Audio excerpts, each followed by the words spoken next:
Welcome back to Off the Clock, soon to be #1 podcast in the world. Yeah. We're here today with a special guest. This episode's been a long time in the making, waiting. I don't know. It's been a long time coming, so I'm super stoked for today's episode. Aidan? So, getting right into the content that you guys love us so much for, let's go ahead and introduce our guest. So this is Seth. Seth is a good friend of ours. He is one of the creative directors at a church called The Gathering in South Knoxville. So Seth, how you doing? Oh, what's up, man? What's up? So, starting off with our typical questions for guests. Okay. We'll do kind of our introduction section here. So who are you? What do you do? Okay. And why are you here? Go. Who am I? What does that mean? It's like who? What? Why was I put on the? Interpret it how you will. Interpret it how you will, man. Go ahead. What is the essence? Give us a snapshot. Snapshot. Who am I? What kind of question, dude? This is why this podcast is not the #1. It's because these questions don't make sense. I don't know. I think you're the first person who hasn't been able to answer that one. Yeah, because, so far, because I'm on a different level, I guess, of intelligence, to where it's not like he just said he's on a different level of intelligence. That's something Russ would say. Dude, I'm just kidding. See shout how out RD the episode. feels about that. The one episode I really listened to everything was the episode with big old Spencer Garland. So he is way smarter than I. But who am I? I am 22 years old. My name is Seth. I play music. I work at a church. I'm somewhat tall. I have a lot of tattoos. That's about it. Who I am. What was the next question? What do you What do I do? What do you do? What I do? I work at a church. My job is ever evolving. If you ever want to work at a church, just know it's not fun and it constantly changes. You're never doing one thing. Yes, technically at one point I was somewhat of a creative director, but now I'm not. Now I do other things. So it changes daily. Is that still your title? Huh? Has your title changed? Yeah. My title now is technically band director. So I just do a lot of music stuff, but I also do student stuff. I do some creative stuff. I'm now doing potentially more small group stuff. So it is just cool. It's awesome. That's dope. And then what was the last one? Why are you here? Because they asked me to be here. And the last time. Whoa. The last time you they asked us to be. No, I said That I was would actually come. facts. No, because the first time I was asked, Aidan said something mean to me. So I left the group chat. He did indeed. I had to literally go pray to the Lord so I wouldn't punch this child. And then I didn't talk to Ian for a while. But then I was like, Aidan. I was like, okay. So then, sorry. The feeling is mutual. It's okay. It's okay. Everything has been resolved now. We're all good. We're vibing. Life is great. It was actually. It could be a whole separate episode to recount the friendship of Aidan and Seth. It's been a wild ride, but let me tell you. Welcome to our new podcast, the audio engineers of Aidan and Seth Wolfenbarger. It's coming in 2023. It's been at the 2024. Sorry, guys. It's been a long time. It's been a long ride, but let me tell you, I love this gentleman sitting to the right of me. Oh wow, thank you. So yeah, he's awesome. Oh my gosh. What questions do we have today, Ian Peters? Let's get right on into it. Dear Lord. All right. Dude, what the? Please keep this episode on track. This is Father already God. so good. Dude, I'll keep it on track. Don't worry. Dude, actually, this is funny. I'm getting ordained in April, so dude, sooner than later, I'll be able to pastor you, dude. Shoot. But I will not be referred That's to wild. as pastor. I will be referred only as bishop. So, Bishop Seth. You can change my name in your phone. All right. Actually, Him and Spencer. Yeah. that might just be the title. Is just like whatever our title of the episode is, featuring Just bishop. No, literally just call the episode Bishop. with Seth. Oh, no. I like it. So when people are like, TD Jakes? No. No. Seth. Okay, first question. Seth, tell everybody a little bit about where you went to school and like what that experience was, because I know it was a little different from like the traditional ministry route or just college route in general. Yeah. Okay. So I went to a school called Highlands College. It is affiliated with what's called Church of the Highlands. Church of Highlands is the second biggest church in America. They have a college? That's wild. Yeah, they actually. I don't know anything about it. I just went to the building, so they redid a hospital. I mean, that's the college campus, and I just got to see it for the first time last weekend. I went to go see, my girlfriend works there, so I went back and saw it for the first time, and I actually was like really emotional because at first it was just like at different campuses. So the church runs about 75,000 people. There's 26 campuses. It's massive. It's massive. Wild. So when I was going to school, where is it? It's in all Alabama. Oh, A couple campuses are now in Georgia, but all Alabama mostly. And so like when I went to school there, it was all like different campuses. So, I could be, one campus 20 minutes away doing classes, and then I would go to another just because they didn't have the facility. But they spent, dude, I don't even know. There's only speculations between the boys. But I went there and they renovated this whole building, and dude, it is the most beautiful. There's like for all of the music people, like there's now studios where you can record and learn. Like the pastoral practicums have these stages, and there's these pods. Like it's the most like, I genuinely mean this. Like looking at their facility now, it's so innovative for learning. It's not the traditional. Like there's not even rows of chairs for like a classroom. They're all like pods. So there's like a table up against a wall, and there's a TV at the end of the wall, and then you all sit around it. And then there's another TV with another table, and it's around it. So like the teacher's projecting things on the screen, and then it's a lot of conversation. So it's not a traditional school, but they did just get their accreditation. So they're in the fall, they're going to 4 years instead of 2. Oh, cool. So that's like super cool. So it's a part of this church, and it's not a Bible college, but it's a ministry school.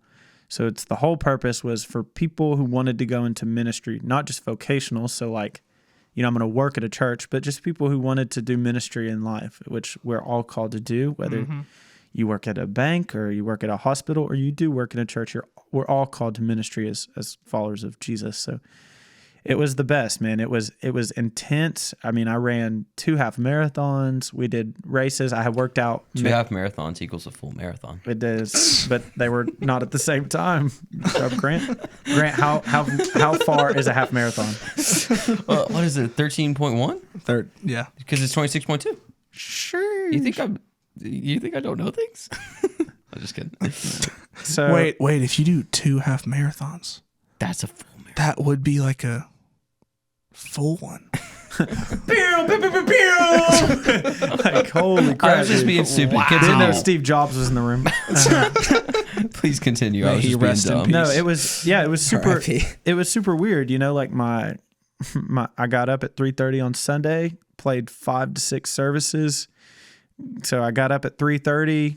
I was at the church by 5 because they would send you to different campuses, so I could be playing bass at Tuscaloosa one week. I could be in Auburn playing guitar. I could be playing drums in Opelika. I could be anywhere. And, you get to the church at 5 o'clock because some of them are in high schools. So you set up from 5 to 6. First practice at 6:30. First service at 8. Next at 9:30. Next at 11:45. And then you had a 1 p.m. Then you take down that campus in the high school, pack it all up in the trailers. They send off. Go to your next campus, which is doing evening services at 5. You play your 5 o'clock service. Then I would be done, but I also did students. So then after that, I would go to another campus and go do what was called city groups. It's just small groups because it was so big. Like a city group was 60 students, and there was like 5 per school. So like these youth groups were so small, but there were so many all over city. So like Knoxville would probably have they're probably like 4 or 5 city groups. And just like, they get up anywhere from 100 to 20. And so I do city group from like 7 to around like 10, take down whatever we set up to make it fun for them. So like 10:30, 10:45, and then go home. And I was in bed at 11:30. And then the next day you'd get up and you had mandatory small group. You had to do lead one and serve and be in one. So I had small groups on Monday. I had intramural sports on Monday. I had to work out on Tuesday and Thursday. I had chapel on Tuesday and Thursday. I had to train for a half. We had 15 conferences a year, and you're playing. And so it's just like, it was so fast paced. It was so tough. And I mean, man, I cried all the time because they were just like, you're not a good leader. You need to be stronger. You read your Bible more, but through that, like, I think the graduation rate of the school is 25%. Like, Oh, wow. like, dude, that first summer, all my friends left. Like, my best friend, like my roommate, he left, and it was dark, man. It was like genuinely super sad because it was so tough. But like when you finished with the people you finished with, like you were so close to them, and you just made bonds. Now, like my genuine best friends, like we all finished together, you know, and we just have the craziest stories of life. So that's where I went to college. It's technically like we kind of joke about it's a fake college, but now it's not because it's accredited. But it's pretty wild. I mean, I learned how to play music. I had cool opportunities. Like I would be sitting there, and you know they would let me come into a meeting with certain people because like I like worked really hard, and you know I'd be like, hey, what's going on? And I'd be in this meeting with staff members, and they'd be like, that's Hillsong's like producer, and we're like trying to get some string players, and I'd just be like, That's wild. what? So there was so many opportunities. Best musicians I've ever played with, like best communicators, like it was just, and those were the students, let alone like the musicians who were on staff. So you had to get good fast, and Yeah. it was insane. Yeah. I love it there. And I went back and played last weekend. I took a Sunday off and went and played there, and I was playing with a 16-year-old drummer who can outplay anyone I know. Dang. And they're great. So we played gospel songs and stuff, and so it was a blast Nice. being home. Cool. So kind of piggybacking off of that, something about Seth that's awesome, and something that I think I've learned from you is just kind of your ability to make things happen and see something that needs to be fixed or see a problem and immediately do the steps of like, okay, this is a problem. How do I fix it? How do I learn everything involved in fixing the problem? And I think that's something that I've really locked onto and kind of learned to do myself in a lot of ways through engineering and working in ministry and the ways that I do, et cetera, et cetera. So kind of talk about any thoughts you have on that, but just kind of the learning experience to how you got there. Was that something that was kind of that you had to grow into? Was that something that kind of that you had to be forced to do? Yeah. Et cetera, et cetera.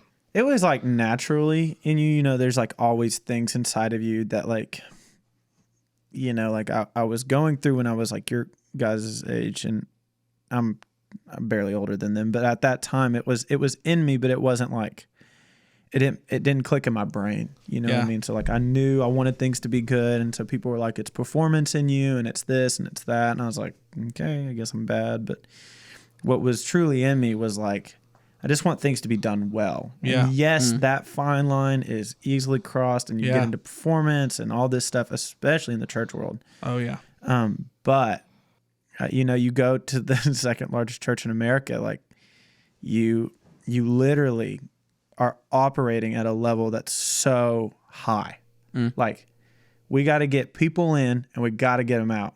But not because like, you know, whatever, like, oh, this is the thing and we're short and whatever. It's like, no, dude, there's 2,000 people sitting outside, like trying to like experience community and the message and stuff. So like we had to know and learn, like, dude, the most silly things of like how to connect fast, like how to make touch points with people. And so I was just in a pressure cooker. And so the things in me that didn't matter, it just came out. Yeah. And it was like this world's strongest Band-Aid getting ripped off every day. But the other side of it was like, it was just the gold inside me was just being pulled out. So, but then the other side of that, I think being put in a pressure cooker is so great. Like I try to do it with everyone who will let me. Like Ian's a great one. If you don't know, on the podcast, me and Ian he now runs kind of with me and stuff, but it's like just doing things to get yourself out of your comfort zone. Because like, if you don't, you're just never going to be able to achieve anything. I'll never forget this. I was getting this panther tattoo right here. See this? And I was shout sitting, out YouTube. Shout out YouTube. If you're not on YouTube, what are you doing? Get off the podcast, go watch the vid. Look at these beautiful Vogue models across from me. Two of them are single ladies. What's up? But I was sitting there, and my tattoo artist was tattooing this panther on me, and man, he's a well-accomplished man, and He's got 2 businesses that are tattoo shops. Then he also has real estate, like super, super driven dude. And he goes, most people have, they have goals. He said, I have dreams. And I was like, what does that mean? He goes, dreams are something that you're doing something about it. And that's a bad quote. I didn't quote him correctly, but he was just like, man, if you're not doing anything about it, it's just a goal. Like, you're not actually doing anything. And it like clicked so much in my mind. If I have a dream, so like his was to move to Italy. And I thought he meant like when he's 70.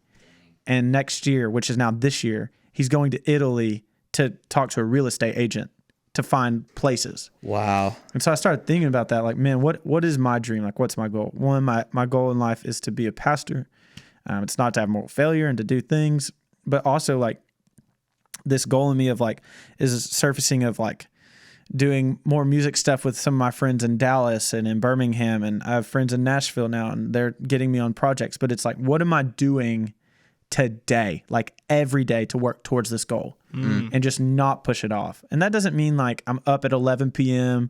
and I'm forgetting like my habits and my boundaries. I'm really big about boundaries in life, but like, it's just like, man, what am I doing? Because if I'm not doing something, like, dog, you got to get out of my way. Like, I just don't got time for it. And a lot of it was how I was raised. Like, my dad is just like, man, he's up at 5 a.m. every morning. Like, every morning of his life, he's up at 5 a.m. and he's praying. And then after he gets done with prayer of like 2 hours with the Lord, he is like on the work grind. Like 7 o'clock, dude, he's going.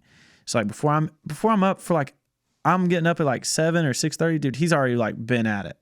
And so then I get home at 5, he's not done. And then at 7, he's still going. And then like he kind of hangs out with the family, and then we all kind of go do our things, and he goes right back. Because it's just like, it just doesn't stop. But he, in his mind, has so many things he wants to get done. So a lot of it has just been relationships. And then the pressure cooker was just genuinely, again, people who are just operating at such a high level. So all that kind of jumbled to wrap it around. It's like, man, it's who you surround yourself with, right?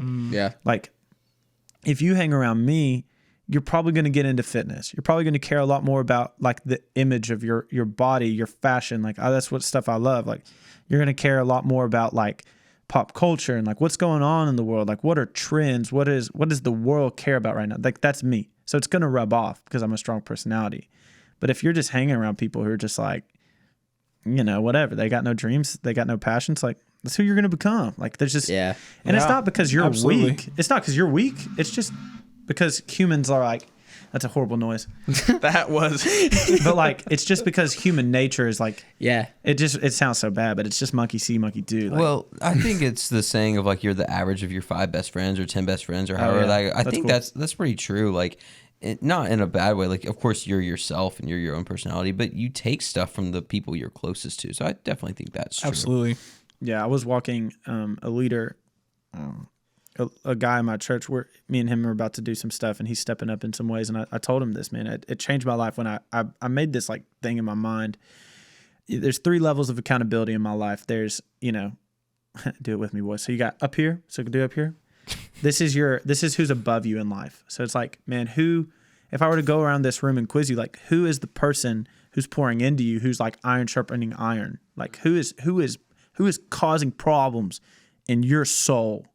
Who's ahead of you?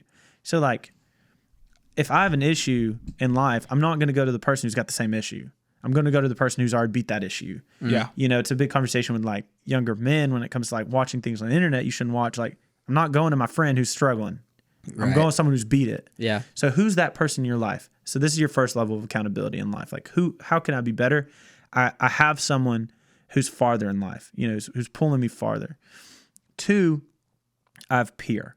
Like, who's next to me? For you guys, it's like it's each other. You can't really tell each other what to do, but you can just be the encouragement for the rough day. You know, you know, whatever. You break up with the girl or she dumps you, and it's just tough. Like, you know, you're going to get over it, but you just need someone to be like, man, I love you. We got it. You know, let's get back in the gym. Let's do this. Like, let's be better. So you have that level. And then in my opinion, probably the most powerful is those who are coming after you. So, you know, I know a lot of us work in students, but it's like, man, when I look at someone, you know, becoming a pastor soon, it's like, man, if I got issues, I can't impart that. I can't pour into him. I can't pour into her, my messages. I can't go talk about sexual immorality if I'm living in it. I can't go help them. And so it's like, man, having these 3 levels, and if you don't have it, man, write it down. I'm a big note taker. And so in my phone, I got all my stuff, and it's like, man, I can name them right now. Like I have my own dad. I have a man named Don McNally. I got Nick Parker. I got a name of Michael Hodges. And for the most time, when I get to see him, Spencer is one of those guys who's just pushing me always. If I go to my mid-level, it's easy. You know what I mean? Like it needs to be so at the front of your mind. If it's not, that means you're not strong. Mm-hmm. Like if it's not this quick, like Nathan Self, Nathan Branch, Emily, Sloan, Abby Davis, Gavi, John Atker, like Tyler Turner, Josh Smith, like all these people around me who I'm living my life with who are just encouraging me. They're not really pulling me higher or lower. They're just encouraging. I'm living life with these people. Yeah. And then under, I got Hayden Akers, I got Mason Akers, I got Samuel Brackens. I got all these people who are just coming after me. And that's what, dude, man, I'd even just encourage you 3 and anyone, anyone who listens, like ask yourself that question. If you want to do something in life, I think relationships are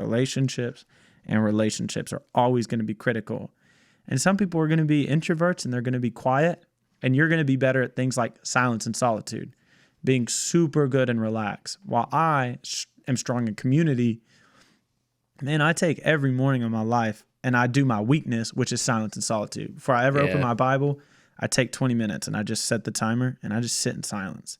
But what I am good at and what I believe I can help in is this area, which is, man, look at your relationships, because it's like a category in my mind. So that's what I would say, man. That's like how I get stuff done.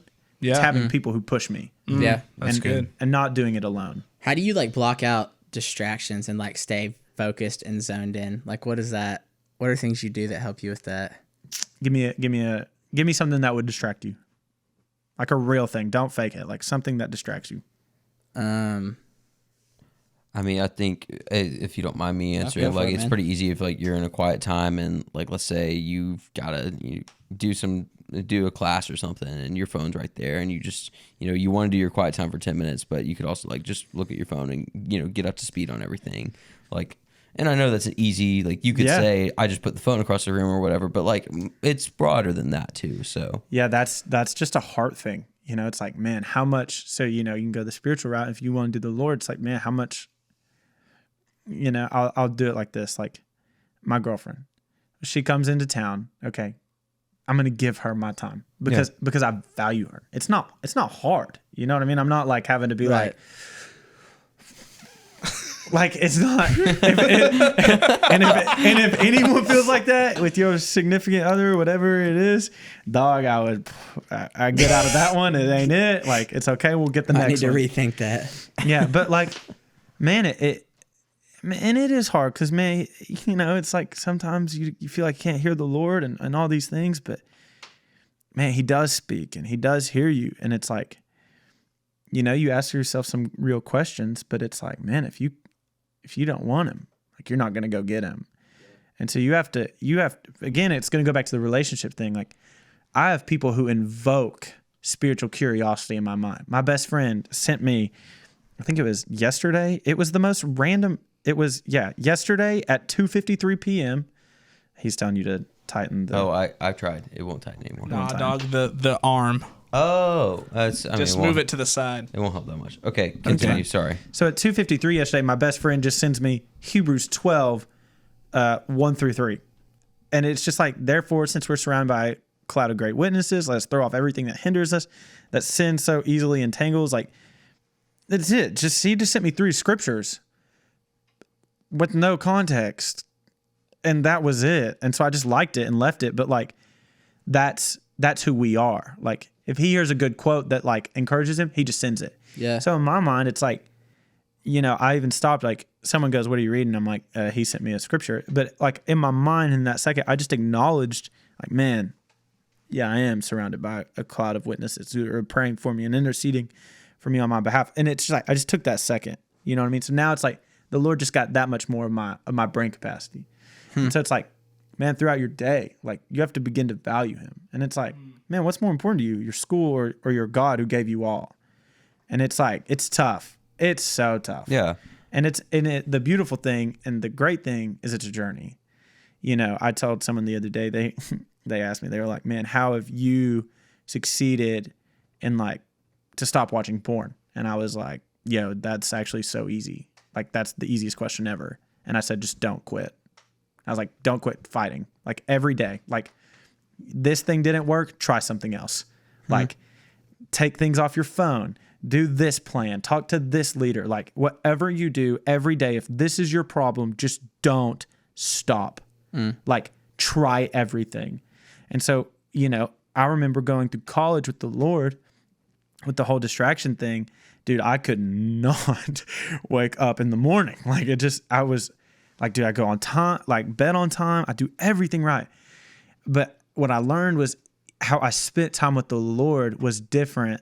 What I needed was just different than how people had told me what to do, but it was really how they did it, you know? And so like, man, this sounds so funny and I don't even care. But like, man, part of my time with the Lord, I love to dance. Like it's so crazy. But like I get up and dude, I lock that door. Don't get me wrong. That door is locked. I don't need no one coming in. You know what I'm saying? Like my roommates in college, triple locking, you know what I'm saying? I was putting stuff in front of that door. And not because I'm ashamed of it, but just knowing after that conversation, I'm like, what are you doing dancing in your underwear? Dude, stop, okay? It's a personal conversation. If David did it, I can do, you know, I'm just kidding, but some of y'all got that joke. But I got that joke. Nice. You read your Bible. Good job, I do. But no, it's man, it was, for me, it's such I've learned that I just enjoy like pacing. Like I get up in the morning, put on like some pajamas and like, I just like turn on my favorite music that just gas me up. And it's like, I just start thanking the Lord. Like I love praise and thanksgiving. I just start thanking the Lord and I start moving around. I start getting loose and it just wakes me up. You know what I mean? And then before that, again, I do my silence and solitude, but like, that's one of the things that I found that no one was telling me to do, but I kind of saw from one person. I was like, I'm gonna try it. I just tried it. And I was like, this is awesome. And like, there's a lot of people in music who like love to sit down and how they spend time with God is they play music. That is not me. I hate that. Like, it's not me because like I'm then thinking. I don't want to think. I just want to enjoy. Like I want to enjoy him and I want him to enjoy me. I let the worship leader who sings better than me sing over me. You know, I turn on that. I turn on that Bethel or that upper room or whoever, and I just let them go. So it's just not a distraction of. Yeah. Well, what about this chord? And what about, and then I'm like thinking about music and it's just not that time for me. You know, that's a different thing.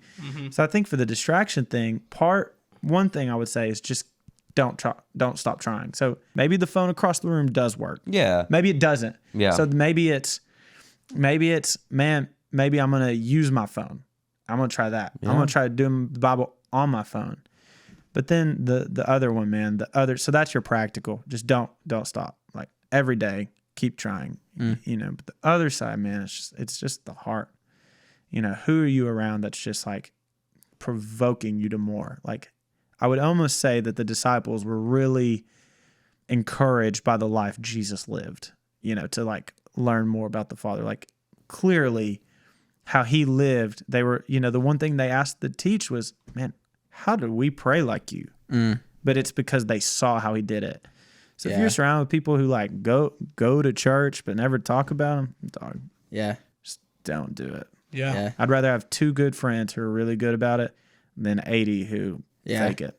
Yeah. Oh yeah. Even if they're not your age, and that's the second part. It's like a lot of those times at this age where you guys are at, everyone's still trying to figure it out, which is fine. But well, I think the only exception to that I would say is like when you're talking about the levels of like people who are pouring in your life. If it's the younger who like they are going to church but they aren't as consistent, I say that's different when like you need to pour into them and like surround yourself with, or maybe not surround yourself, but invest in those people who who I think need that. I think so I'm in the middle. Yeah, I know that's not what you're talking about, but I wanted to clarify that more maybe for myself. I don't know.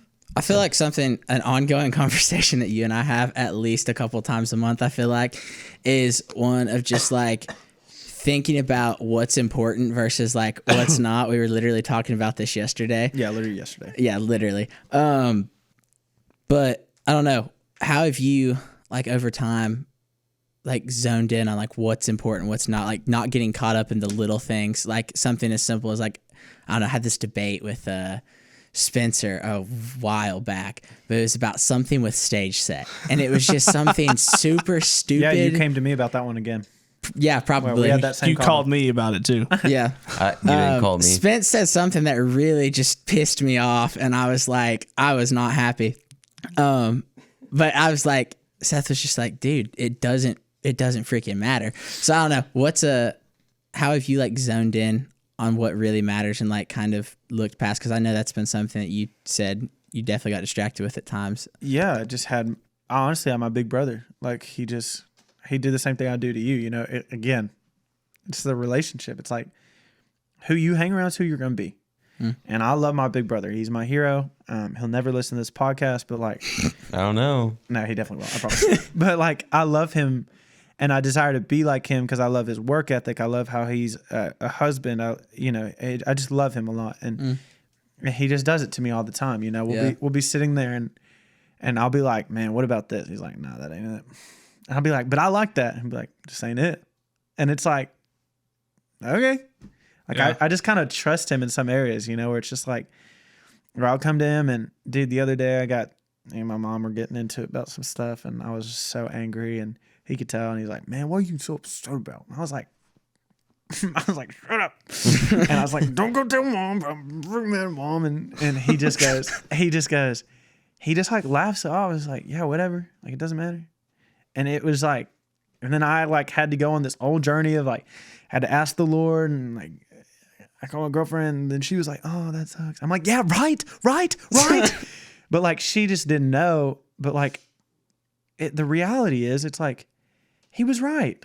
Like, the argument was so stupid. It didn't matter. And it didn't matter who was right. Yeah. Because it just didn't matter. Because I love my mom more than I love winning a convo. Well, and I think an older person can like speak to that sometimes more easily because they've been through it and they've seen the effect of it. Exactly. Whereas like someone who's younger, they haven't seen the effect of it. So it's easy to see like now that you're on the other side of like, oh yeah, that was stupid, because now you've seen the effect of that. Like, oh, it didn't matter. So someone who's older can speak to that a lot easier, maybe. Yeah, it's just like, yeah, we don't know, dude. Like, I hate older people because the experience card, like the experience card is so stupid. Because it's like, you just don't know because you're a kid, and it's like, dude, shut up.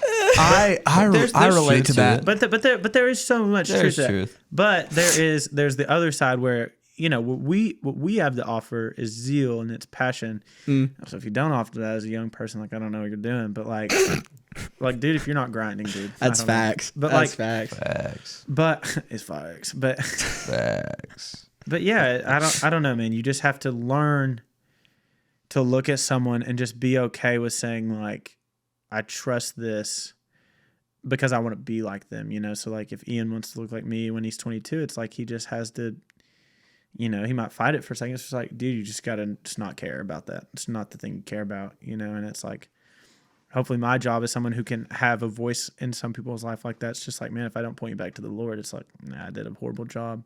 Yeah. And it sounds cheesy, and it sounds like I'm doing that because it's a podcast, but it's like, hopefully you guys could be the testament. Like, yeah, dude, that's what matters. Yeah, no, it's definitely a thing. Like, it's real. It's not just a podcast thing. Yeah, the good thing about this podcast too is that like we've gotten feedback on this. It's very conversational. Like, we would have this same conversation where like, had we not had mics, and that's kind of our goal with this. So I feel like if we were having this conversation, there weren't mics here or cameras, like, you'd still say the stuff that you're saying. So yeah. But it's even evident too, just like in how, I don't know, the three of us, like, because we do work in students a lot, and like, I'm getting ready to graduate high school, so I'm still technically in students, which is a funny thing to think about. Junior volunteer. Yeah. Anyways, but junior volunteer. Anyways, dude, Grant, hang up and hang out, dude. Get off the phone. Here, put it across the room. We just talked about this, Grant. We just talked about right this now. Across the room. Aidan, you were on your phone 30 seconds ago. Don't even start that. I got a call. It's okay. That's okay. These spam risk. I'm pissed. The spam risk people will not leave me alone. Sorry, Ian. No, it's fine. I was just saying, like, the example. Definitely, like, I can see how that's impacted how I've like poured into the people below me, just like you, how Spence does it, all that. So it's a thing. It's not just a podcast like topic that we're talking about. Yeah. Anyways, Aidan, I know you had another question that I'm gonna let you ask because I'm gonna botch the wording of whatever you were saying. Dude, side note before we keep going, this is so funny. I have to pee so bad. Like, dude, it's so bad. Can we not just pause the episode? No, like, I'm telling you, that ain't my mindset. Like, we're gonna grind through this and we're gonna like keep pushing, but like, it's not like so bad. It's not to a point where it's like going to become a medical problem. But like, dog, I ain't gonna lie. It's like, it's tough. Man. You know what I'm saying? All right. Dude, it's a mind game. With that, let's get into the next question. Sorry, okay, ladies. so what? Sorry, ladies of the podcast. And any like pastors who are going to listen to this, I'm so sorry. Shout out to all the pastors that listen to this. What's the question? All right. Get on with the content, Great, please. don't Let's get go. uncomfortable, dog. Okay, so It's okay, man. Just Ian and I relax. have talked about this, and Seth, we might have talked about this, but this is something that like we kind of discuss on and off every once in a while. Yeah. But just with like the unity of churches Oh, God. locally and ministries locally. So the question is this: how? Maybe I should have asked the question. Yeah, I know. He's how processing. do you see disconnection and isolation between churches and ministries locally, etc.? And what can we do to change that? How do I see it? As in, like, what do I see? What do you see? Oh, God. Where are you seeing people like not partnering with each other, not like coming together as the church and being too divided? It's all over. You know, It's more than just locally, but like just 'cause we're here in just for Knoxville. for purposes of man, that's so. Make sure this gets in the shot. Oh, He's doing a me. You're Y'all doing- see this? No, this is he's my thing, dude. First of No. all, you're doing a me. Son, this is my wait. podcast. This is our podcast. Just. I'm just saying. No. This has to be said. if you're on YouTube, I am not a theological, like anything. Okay, I am not a theologian. I don't know the answers. Okay, this is just my opinion, and it's gonna probably change in like a year, probably like 4 months. So just know this is the current It changes with the wind. vague. Yeah, it is. Yeah, this is a massive question, and it has so many different beliefs and stuff. I personally, like, one way I see it, and my best friends and me kind of get into this conversation here and there when we're bored. But like, I personally don't like denominations. I think it's clear they have benefits to, like, you know, we believe this interpretation of the Bible, but think about it, like, man, like in the Bible, in the very, very beginning of like the New Testament church, like, we went to church. Me and Grant, we lived in the same neighborhood. Me and you went to the same church because that's it. There's all there was. It's just the Church of Ephesus, and you went, you know. And if they lived in Georgia or whatever, like, or it feels like Georgia to them, but if they lived in Knoxville and we were in Sevierville, there's no way that they would have made it to the church. You know what I'm saying? 'Cause it's like impossible. So, you know, but nowadays with the flexibility of, man, having a car, going online, if that's what you do, please don't do that. Please go to a church building Please go to a church building. every Sunday that you can. But like we you know, I can get upset and I can go to a different church next weekend because I don't like what he said or how he said it, and I don't like that they didn't do the songs I like and whatever, and it's about my preference. But it's not about living life with people. It's not about living in community. So when I see a denomination, all I see are all these people who say, my way is what I want, and this is what I believe interpretation is, and so this is where I'm going to go. And that's fine. Like, I interpret the Bible and my own church differently than others. Yep. I have things, but I submit to my leadership. I submit to my covering, and I just realize, man, I can be wrong and they can be wrong, and we can still love people together. We can still worship together, you know? And so it hurts my heart because I just see so much. I see so much anger. I see frustration. I see closed off people, and it's just not fun. I don't see that as the goal. I see unity as the goal. How we do that, this is not a fun answer. I don't think we really can. I think the Lord has to do some pretty wild things, and I think one of those things that we see in the world that unites people is persecution. I genuinely think that's the answer. I'm not saying I want it. Right. I prefer us to do a conference and that for some reason spike the energy and we all like whatever. But man, that is one thing that works pretty well. I mean, think about it. This is funny. I'm not going to say who I heard it from, but they said on this very famous podcast, they said we need another 9/12. We don't need another 9/11. We need another 9/12. It's the day after 9/11. He said it's just like everyone just unified. And it's like, we're an American. And it's like, we're going to stand and we're going to go and we're going to do what we need to do. And I mean, they say like, man, that was like some of the most attended days in churches, like that next like 2 weeks. Yeah. Because it's like, where else are we going to go? We're going to go to God, Yeah. And so it's like, man, that's it sucks. And you don't want that. But man, we just need something to shake the things that don't matter. Man, does it really matter that I get upset that someone's a little bit louder and passionate about Jesus? Man, is that my biggest problem? I thought about that the other day. There was someone in my church, and she was newer and had a pretty powerful story of just like freedom from things and mental illnesses, and she just got a little loud in worship, and it made people uncomfortable. And I just thought about it for a minute, and I was like, I'm just not gonna say anything about it, because like, what if she had the most real pain and the Lord set her free? Good Lord. Like, I think about it. It actually provokes me to think about what the Lord set me from.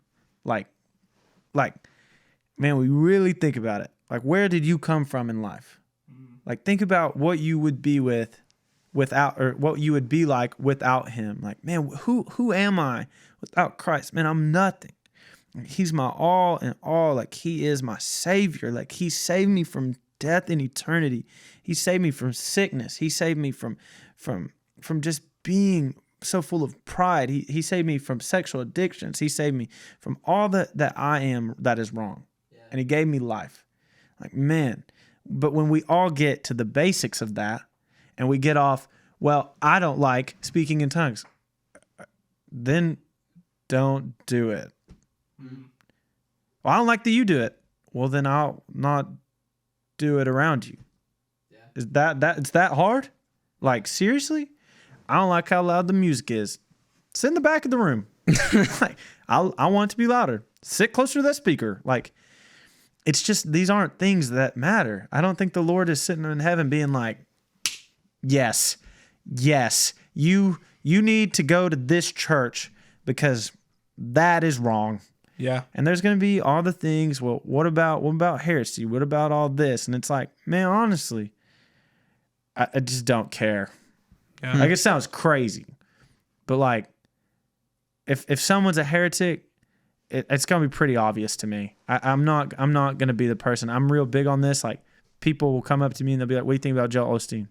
What do you think about Bill Johnson? Dude, honestly, I just ask this every time. I'm like, quote his sermon. Like, just tell me something you listened to. When was the last time you listened to him? Not read an article. Talk about disunity. People don't even listen to other people's sermons, but they read articles about other people, and they just talk trash about them. Yeah. I tell this it's every the whole time. Headline culture that we live in. I tell this to everyone. Anyone who wants to talk about another Christian, I ask them, when's the last time you prayed for that person? Every time. They just, what? When's the last time you prayed for that person? Well, Jesus said, are you Jesus? Like, dog. Like, well, Paul said, well, Paul, I don't know if everyone knows this, but the Apostle Paul, when he had the Damascus Road, for 14 years, we don't hear from Paul. He goes to an island for 14 years, and God puts him in a woodshed and teaches him some lessons about all his religious stuff. Yeah. And pulls it out of him. Some theologians believe that the thorn in his side was religious pride.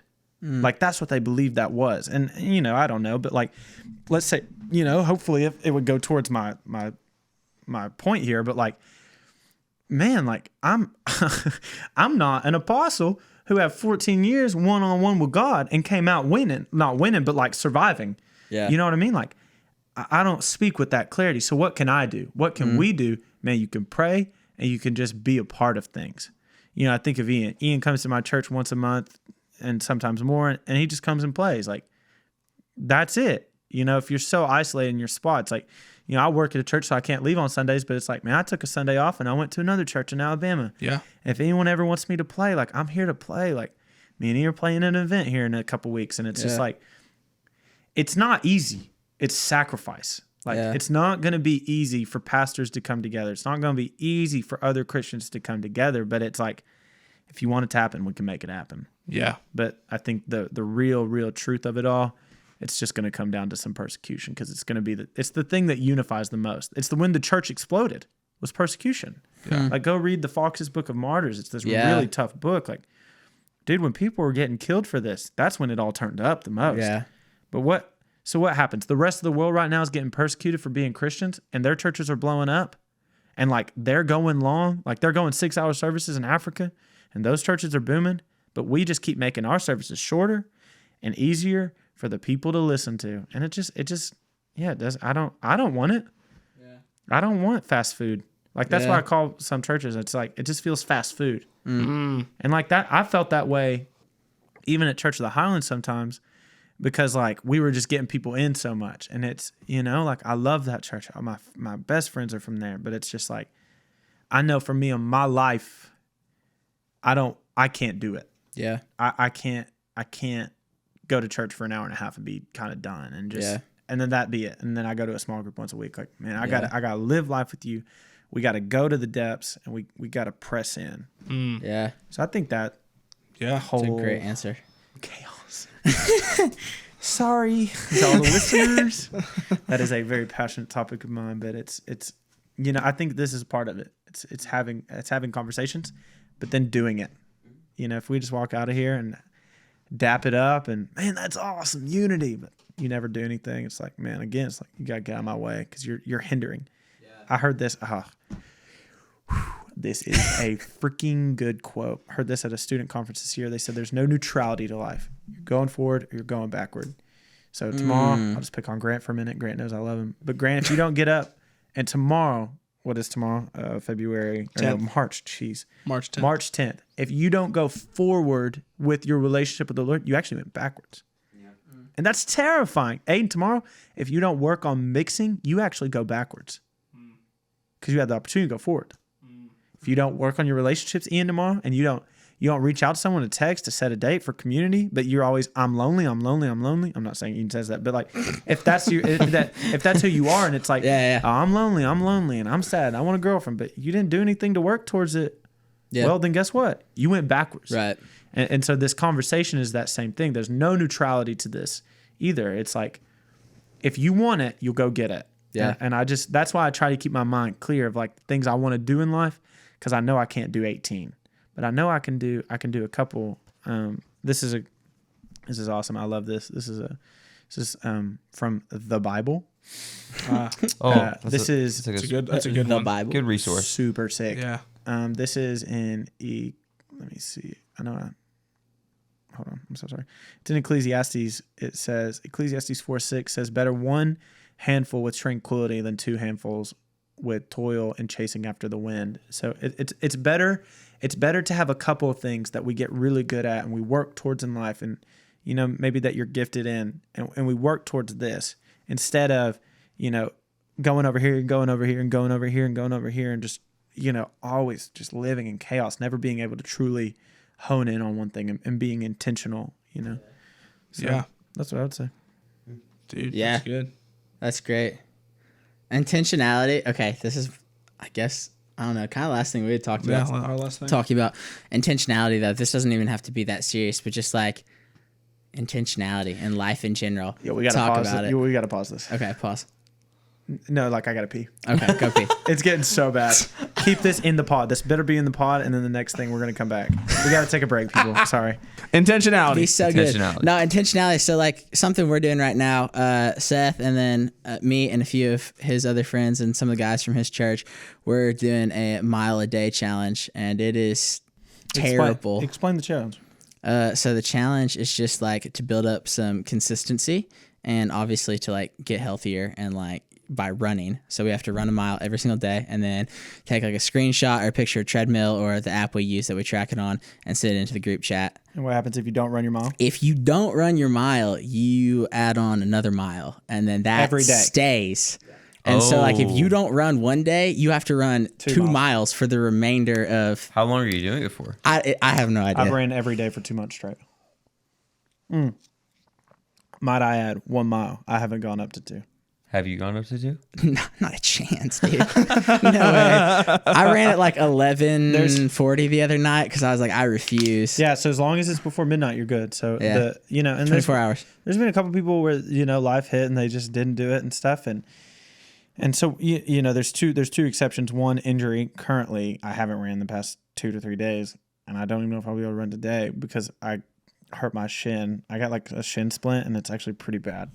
Those suck. I've never had one. Those suck. I'm down bad, and I'm just going to the gym, and it sucks. So, injury and travel days. So if I go, I'm going to like Chattanooga tomorrow, so I'm out. Like I'm good to be excused. But if I were to like go home to Dallas, and then travel day. So if if you were to go to like, if I go home to Dallas for 4 days, the days I travel, I don't got to run. I got to run in Dallas. Yeah. Bring your gear, stuff. It's all about consistency and being intentional in that way. And so it's a great challenge. I encourage everyone to run it and do it with people. It's a blast. I'm really big on it's honestly gas. It's dope. Huge fan, even though it sucks. But yeah, I don't know. So just intentionality, that's a big one. That's another thing you and I talk about pretty frequently is like intentionality with like, I don't know, even stuff as small as clothing or like your health, which is a big one, and just everything. I don't know. Why is that so important to you? Yeah.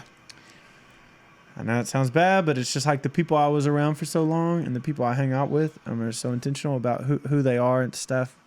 But really more than that, it's just because I want to, it sounds so weird. My brother says it like this, like my dad raised me and my brother to be kings. Like, it was just that mindset. Like I was never lesser. I was always greater. And not because like I am greater, but just because I have to be greater. Like it just, in everything I do, like I just want to be better. Like if I play a sport, I want to be the best. If I'm going to a wedding, I want to be the most nice put together, like best dressed. Sorry, the English is hard sometimes, but like in all that I do, and that creates a lot of insecurity sometimes because you're not always going to be the best. Yeah. But you have to learn how to serve in those capacities, and being the best is really just being the most humble and being a servant and all these things truly. But yeah, it's genuinely just a mindset, and if you don't have that mindset, you just got to get around some people who got it. I don't have it because of anything I was born with. It was my family. I was just around it all the time. It's just, man, we got to be better. No, we're not that way. We are this way. And this is who we are. And it's that intentionality that was put into me. So it wasn't even a guess. It was just, no. Like, I remember one time, this is so funny. I got up, and sometimes it just comes through experience. So like one time I was 18 years old and I walked up my stairs. I weighed 195 pounds. And I was like 6 foot at the time. I'm now like 6'2", so I've grown, but I was 18 years old. I walk up my stairs, a lot of stairs, but still 18 years old. I was out of breath. And I was like, yo, what the freak? It's like, why am I out of breath? Like I walked up 32 stairs. Yeah. And it wasn't like I was like, but I was just like, right. Whew. And that was weird to me. So the next morning I got up at 5 a.m. and I was like, I'm running 1 mile. Not 1 mile there and 1 mile back, like a half a mile and a half a mile back to my house. I did it. I probably ran at like 12-minute pace. For y'all who don't know, that's really slow. Currently, I run like a 7-minute mile. Ian, what are you down to? I'm like 8:30 right now. Yeah, this is like pretty average, but pretty fast. Like, dude, I was running slow. Like, I was jogging, if that. And I got back to my house, and I threw up. I threw up in the bushes. 1 mile. I've done that before. Dude, 1 mile. Not like hard. No, I know. Like 1 mile. And my dad walked outside because he was praying, and he heard me throwing up. He started laughing. I was like, I'm so pissed. And right before he got out there, I remember I made a vow to the Lord. I was like, I'm never going to get here again. I'm never going to run 1 mile in my life and be this out of shape, like intentionally. And from there on out, dude, I got a personal trainer. In 3 months, I lost like 35 pounds. I changed my eating. I ate so much less. I cut out sodas, like everything who I was. It was just different, you know. But it came from an experience of just utter failure. You know, it's not a big deal. It's like I didn't lose anything in life, but it's just like for some reason it was just so big in my mind. Yeah. And so I think sometimes it just takes some experiences that you need to have of just some pretty big failures just to know, like, I'm never going to be caught here again. Yeah. I'm never going to be this again. And since then, you know, like I try to work out 4 or 5 times a week and I'm super intentional about that. But it's because in my mind, I always got this, you know, like I always got this memory. I just never want to be that again. I never, this is wild. One of the most famous psychiatrists in the world, it's actually Jonah Hill's psychiatrist. He said, he said, there's a pyramid. And he said, there's 3 tiers to your pyramid of who you are as a person. He said, there's your body, your relationships, and then there's you. And Jonah said, how much happier does someone get who's depressed and anxious and all this stuff if they fix their body? He said, how much? He said, 85%. He said, 85% of happiness comes from your body. And the psychiatrist said every time. He was so confident in that. And, you know, I think about that so for intentionality of like my body and my fashion and all things of that, which if you're on YouTube, you could tell I have blue jeans, a navy pullover, and a hat and some running shoes. Like, okay, I'm not like big streetwear guy, but I'm just intentional about the clothes I do wear, you know? And, you know, I think about that. 85% of my happiness comes from my body. And in part it is true, because when I get up in the morning, I look at myself in the mirror, I want to be happy with myself.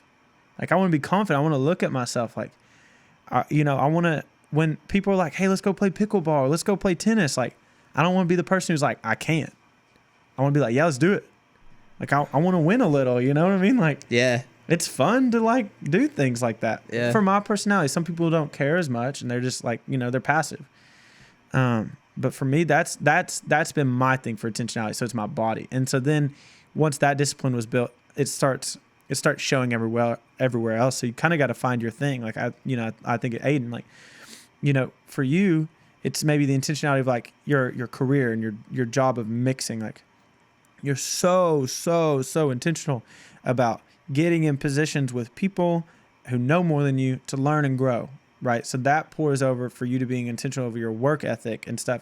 And so then it flows to other things. So where like I can glean from you in that area, you might glean from me in like whatever else. You know what I'm saying? Yeah. And so it's relationships, but it's also just like, it's like finding what your avenue of intentionality needs to be, and then just like going to a 10 and letting it overflow into everything else. Yeah. That's what I would say, you know? Yeah. I like that point of like it being different for everybody else. Like the concept. Well, it is. Yeah. I mean, it's like how everybody has a different passion in life. Like your passion is different than mine, which is different than yours, which is different than yours. And even though there might be similarities, like it's different. Yeah.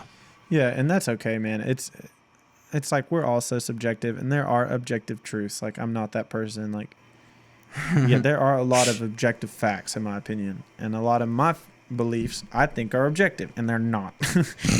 But, like, subjectivity is so evident in so many things. And so, you know, what that means, if you don't know, is subjectivity is just your opinion, and objectivity is just what's a fact. I found it funny that you were like, there are a lot of objective facts in my opinion. In my subjective opinion. I latched onto that too, dude. No, I know. I'm just playing. No. That's funny.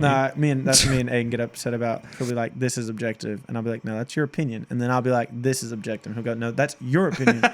So meanwhile, me and Aidan are just like, these are our opinions. And we're like, that's fine, but this is mine.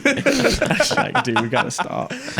It's been like I said before, it's been a Hunter wild ride. And I was so much entertainment. A lot of learning and growing has taken place. It's okay in my life. It's worth it. You're worth it. And I would, you're a good friend. Thanks, man. Friendship, guys. Love. What brings us here together today? It's like that SpongeBob thing. Imagination. A friendship. Oh no. Oh my gosh. And then it's gonna be my takeover. I'm now doing it. I'm just kidding. God. No, actually, we have done that with every guest, have we not? Yeah. I was gonna do it, but then you guys started interviewing me. I was like, oh my god, Dude, welcome. Well, we told you. We asked if there were things you wanted to talk And about. you were like, things you wanted to no. do. You're like, no. You well, got it. I thought some of these questions would be like kind of like more conversational in a way, but then you were like, tell me about your experience in this area of life, and I was like, it's fine. It's fine. We want to learn from you, man. Listen, I talk a lot. So. It's gone. It's Yes. Praise God. Oh, sorry for the non-charismatics. It was a joke, I swear.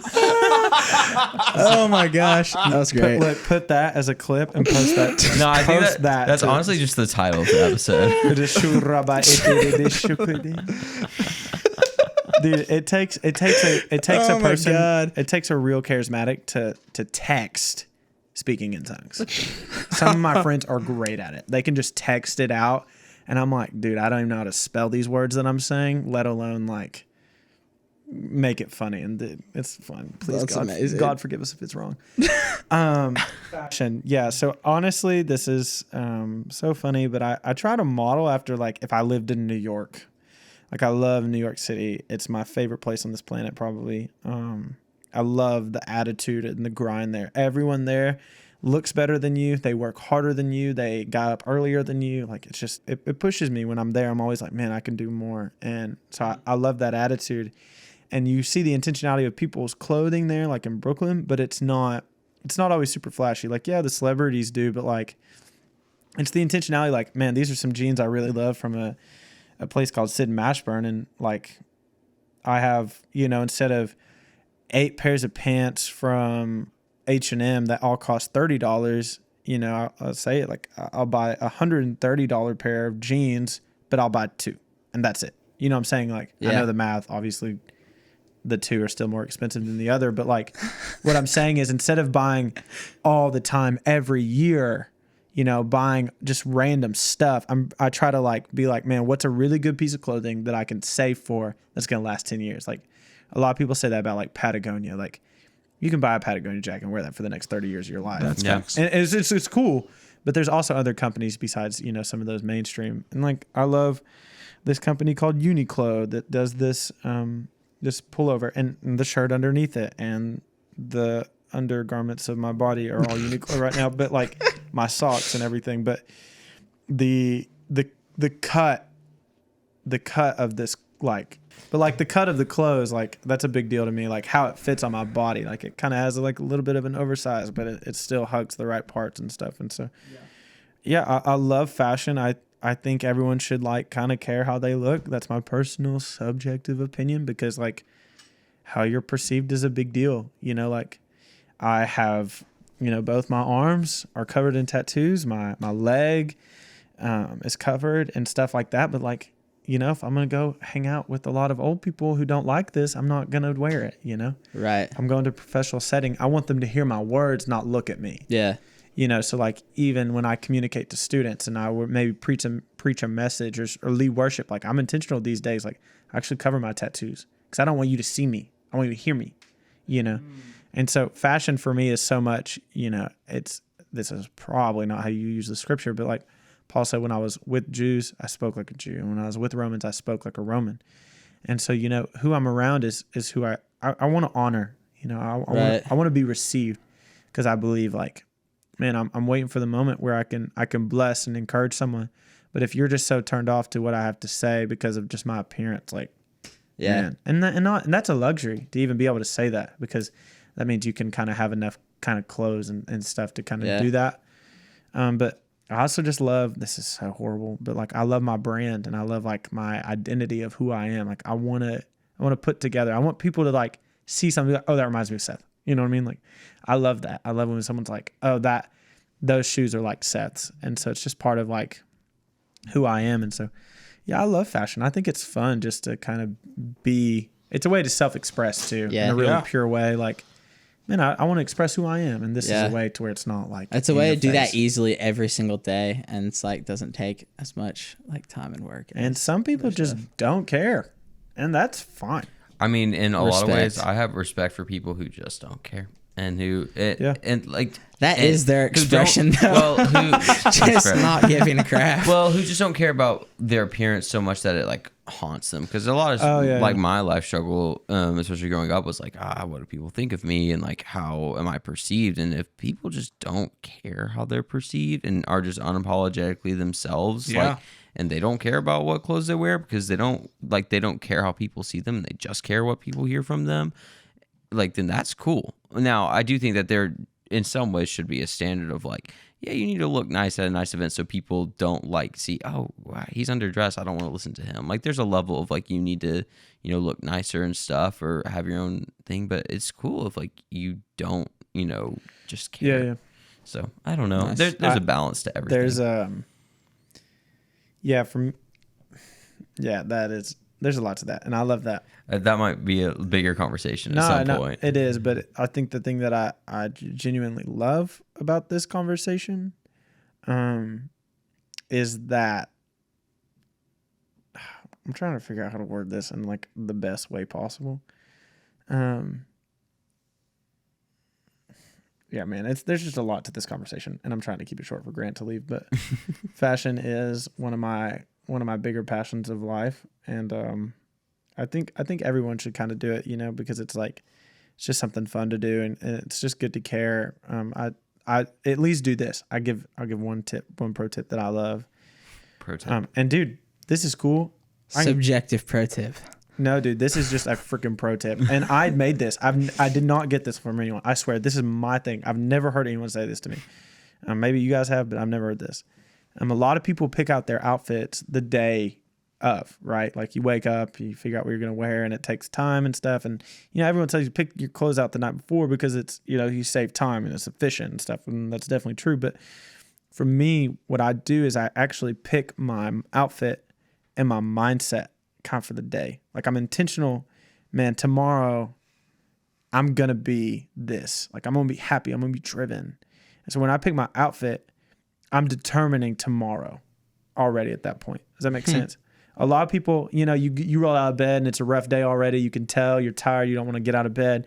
You might put something a little bit more lazy on. You might throw on a hoodie and just go to class and just shake it off and whatever. No, dude, I'm going to get up and I'm going to put on an intentional outfit, and I'm going to color coordinate this with this and this hat, and I'm going to roll my jeans like this. It's preparation and expectation to go above what I feel, That's good. And so that's really good. For me, that's my clothes. So here's the real question: Do we do a part 2 and do a Seth takeover and let him ask us some just random crap? Seth interview. Dude, there's no way, dude. I just don't have time, man. I'll let my people get to your people. I'm just kidding. No, I'll say that. I do want to say this though before I go, because I really do want to get Grant out of here. I'm gonna be intentional about your time, Grant. No, man, I love you all. I really do. I think of Aidan, how much I love you, man. Me and you have had fights here and there and whatever they may be called, but you genuinely squabbles. That is the word you're looking for. I don't know. Right there. From squabbles to wars and everything in between. I do not know what a squabble is, but sure.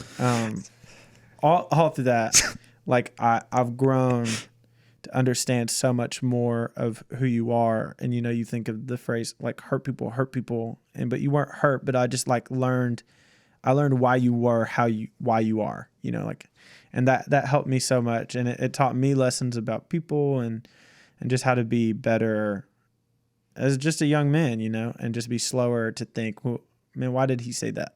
Did he mean to say that in that way to me? Is that why he said that?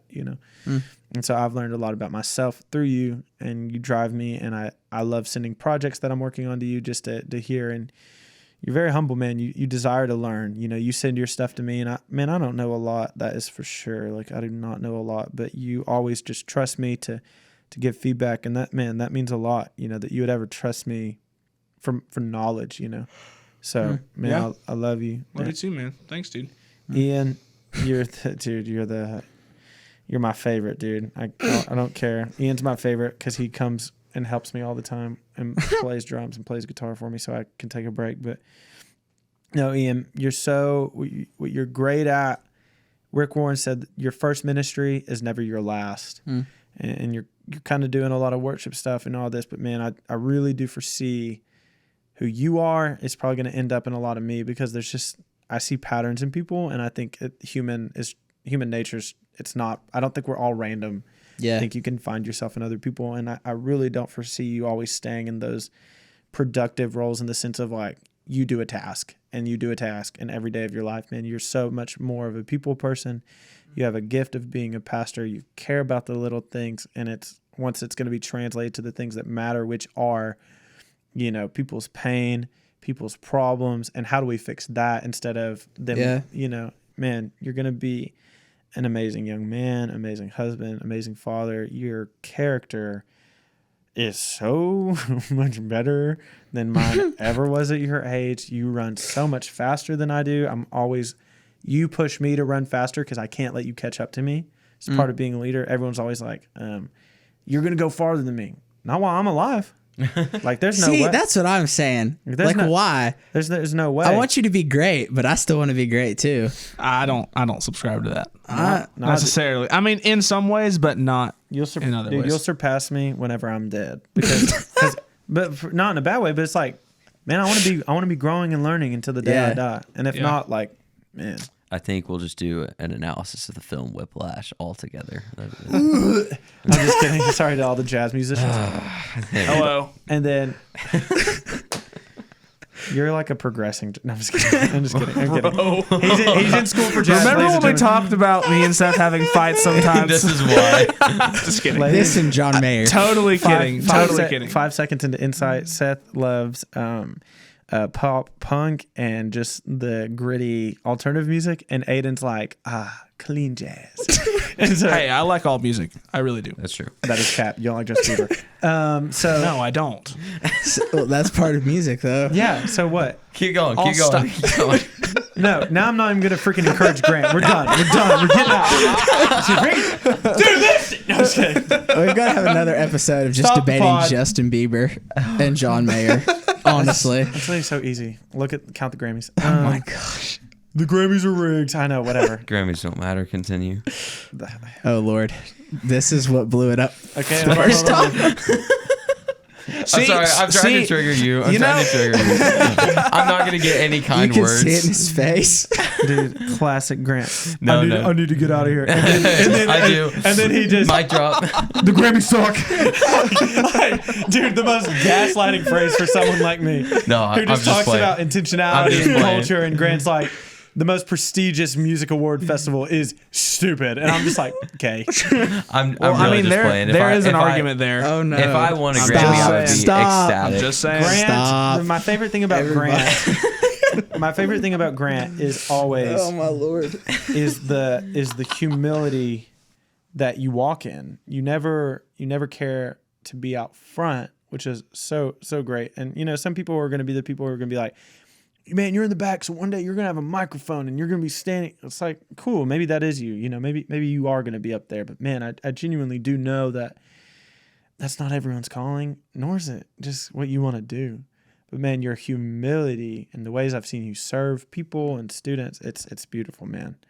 I don't get to spend as much time as I do with you as I do with them, but man, it is just such an obvious anointing on your life that you walk low.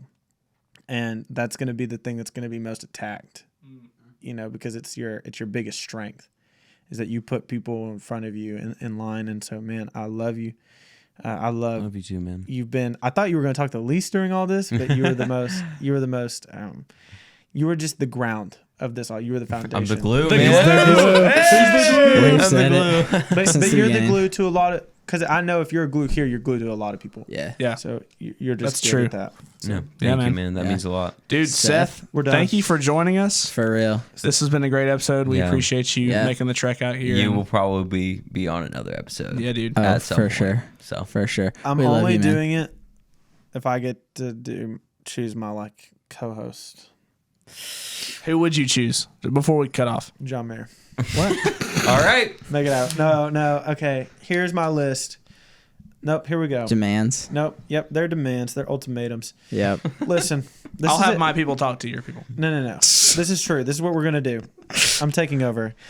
Does Tempe still do the social media stuff? No. Or did she quit? Nah, She moved, dude. she moved. She's dancing. She's her- dancing like full time, working like 3 jobs. Oh, So. I'm Yeah. sorry. Does your phone not work now that you moved? Okay, where you moved? Freaking Wyoming, where internet doesn't exist? No, didn't What think so. on earth is happening? Dude, freaking. Tippy, we love you. Tippy, we love you. I didn't say I didn't love Tempe, but dog, come on, let's get some grind up.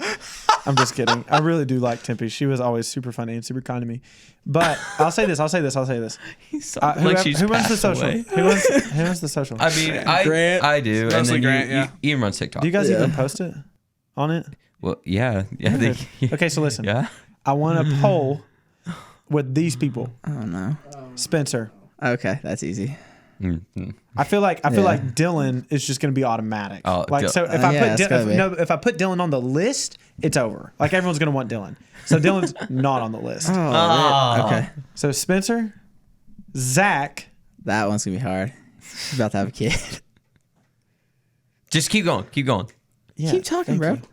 It's fine. Spencer, Zach, Steven, or the fourth option, me, Steven, Zach, and Spencer take over the intern podcast. And wait, we're not What? here. We're not here. No, you're the crowd. I love that. That could be You really give us.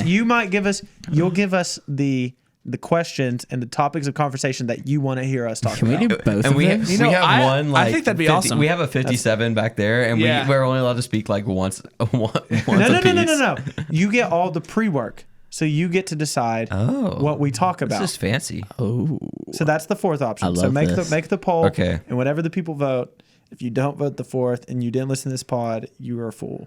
I'm just kidding. Oh, But man. those are my requirements. Cool, man. Dude, All right. I think we got 2 more episodes Let's out of do this it, right Seth. here. Cool. There It's it been is. fun. It's been real. It's been a pleasure. You can send the check to 409. No, I'm just kidding. It's been all the is for things, All right, cool. guys. Thank you for checking out our podcast.